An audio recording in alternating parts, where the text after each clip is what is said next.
All right, today we're diving deep into the connection between sound, our feelings, and even our physical health. It's all inspired by the incredible work of Dr. Prabhakara VG in his book Cosmic Resonance. I mean, you know that feeling, right? You hear just a few notes, and bam, you're 16 again, driving with the windows down. Or maybe it takes you right back to your first dance. So how does music do that? How does it just bypass our logical brain and hit us right in the feels? Well, it's not magic, it's neuroscience. The answer isn't some big secret, it's literally wired into our brains. We're about to get into the really cool science that explains why a simple tune can have such a huge impact on us. So, before we get into all the nitty-gritty brain chemistry, let's start with a really big idea. Music is a universal language. It's this incredible form of communication that speaks to every single one of us, no matter where we're from or what language we speak. It's just fundamental to being human. And this quote just frames it perfectly. Music isn't just entertainment, right? It's a key tool for connection.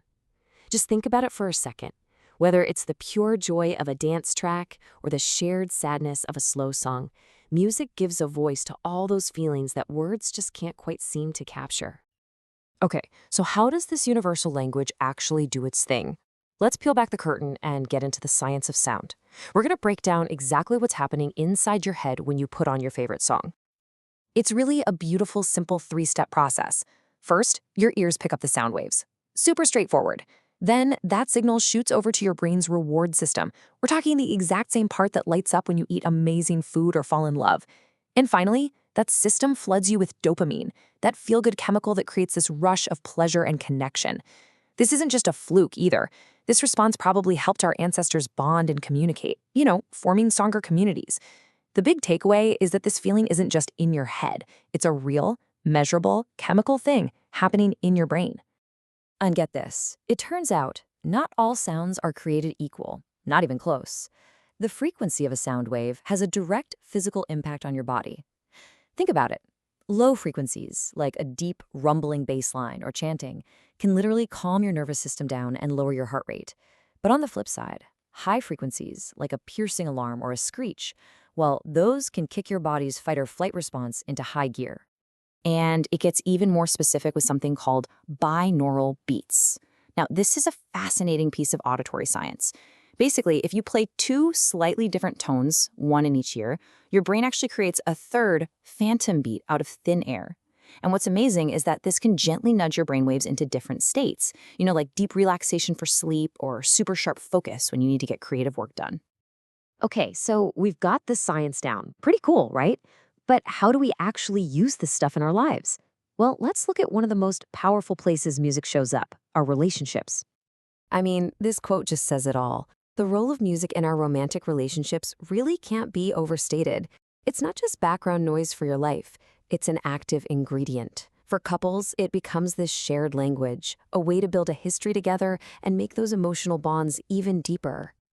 So, think of music as a practical toolkit for your relationship. Seriously, it's that one song that instantly throws you back to your first date. It's the playlist you make to set the mood and enhance intimacy. It can even be a tool to cool things down. Like putting on a chill track during a tense moment can really soothe frayed nerves. You're basically creating the soundtrack to your love story, together.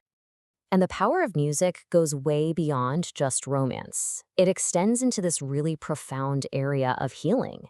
It's a legitimate therapeutic tool that can help us work through some of our toughest experiences. What's so incredible about music therapy is that it steps in right when words fail. For someone who's gone through trauma or is wrestling with serious anxiety or depression, music offers a way to express themselves without having to say a single word. It becomes this safe outlet for feelings that are just too complicated or painful to talk about. And the benefits here are real and tangible. Music therapy is used to help people process trauma, to help regulate their mood, and to build up emotional resilience. It's literally using sound to find balance and strength inside ourselves.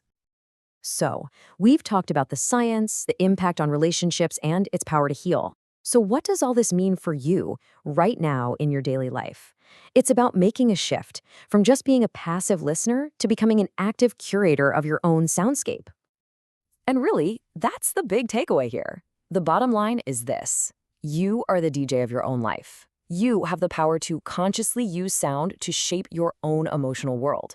You can design your environment, change your mood, and sharpen your focus just by being intentional with your playlist. And getting started is actually really simple. First, just reflect. Think about the songs that already mean something to you. Second, explore. Check out some new genres that put you in a different mood. And finally, choose. Be deliberate. Consciously pick the music that's going to help you get into the headspace you want to be in.